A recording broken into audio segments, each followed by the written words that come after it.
მესტიაში ფესტივალი გიზგიზისთვის ემზადებიან ეწყობა კვების ზონა და სამწარმოო ბაზარი, სადაც ადგილობრივ მეწარმეებს საშუალება ექნებათ თავიანთი პროდუქტები წარადგინონ.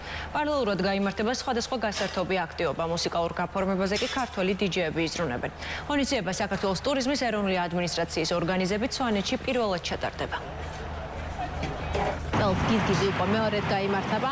ადგილობრივი მეწარმეები იღებენ მონაწილეობას და რა თქმა უნდა ეს მათთვის ძალიან მაღალი мотиваციაა.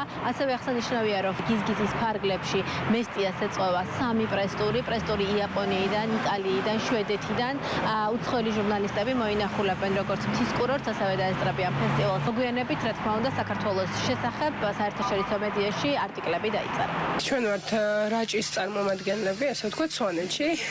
რაჭული გემოფესტიდან დავიწყეთ პირველი ნაბიჯები და რაჭულ ძირძველ გემოებს დავახვედრებთ სტრიტ ფუდის სახით. წარმოადგენთ პიტაკუბდარს, სვანურ ჭიშდვარს, სვანურ სალატს, გვექნება გლინტვაინი და ცხელი შოკოლადი და მცივ დღეს გავათბობ ჩვენთან მოსულ სტუმრებს.